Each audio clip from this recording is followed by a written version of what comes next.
ইমরান হাসান মোল্লা তৃণমূল নেতা কি বক্তব্য রাখছে আপনাদের শোনাচ্ছি। তিনি বলছেন, হয় তৃণমূল এ থাকুন অথবা এলাকা ছাড়ুন, না হলে চৌঠা মের পর ক্ষমা নেই। তৃণমূল নেতা বক্তব্যগুলো শুনুন যে নির্বাচনী বিধি লঙ্ঘন হচ্ছে না, এখনো কেন এই নেতাকে অ্যারেস্ট করছে না পুলিশ, এখনো কেন নির্বাচন কমিশন ঘুমিয়ে আছে। আপনারা শুনে নিন, আপনাদের শোনাচ্ছি, বক্তব্যটাকে শোনাই। শোনাচ্ছি, দেখুন 1 মিনিট শুনে নিন।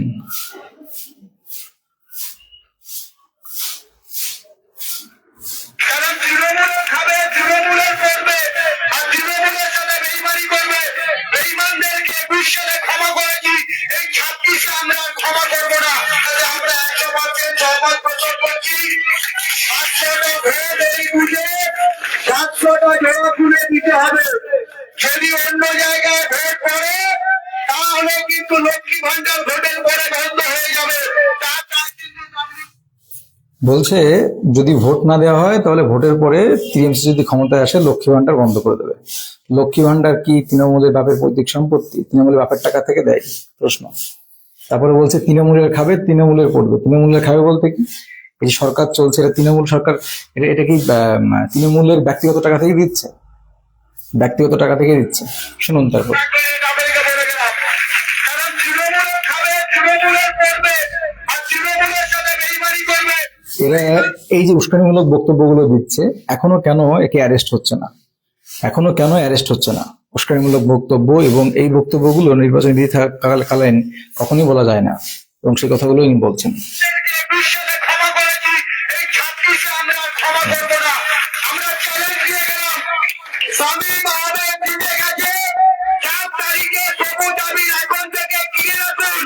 আর তারাই যারা ভাবছেন একটা ভোট এদিক ওদিক করবেন, আপনাদেরকে বলছি 100 টাকা, 110 টাকা কেজি বিরিয়ানির চাল কিনলে একটা ভাঙা থাকে, চালেও কাপড় থাকে।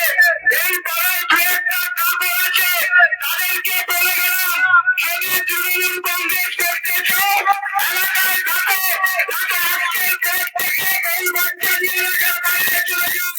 চিন্তা করুন এর কত বড় সাহস, কত বড় সাহস। মানে বলছে যদি তৃণমূল করো তাহলে এলাকায় থাকো, না হলে বউ বাচ্চা নিয়ে এলাকা ছেড়ে বেরিয়ে যাও। এলাকাটা এই তৃণমূল নেতার বাপের কেনা এলাকা, জায়গাটা বাপের কেনা, ওর নিজস্ব ব্যক্তিগত টাকায় কেনা। এই ধরনের কথা বলতে পারে, আর এখনো পর্যন্ত অ্যারেস্ট হয়নি কেন?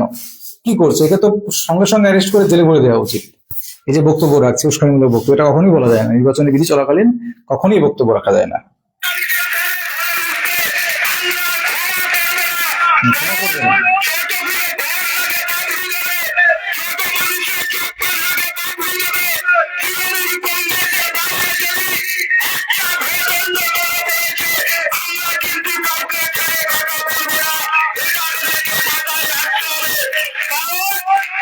মানুষকে একবার ক্ষমা করা যায়, দুবার ক্ষমা করা যায়, তিনবার কিন্তু আর ক্ষমা করা যায় না।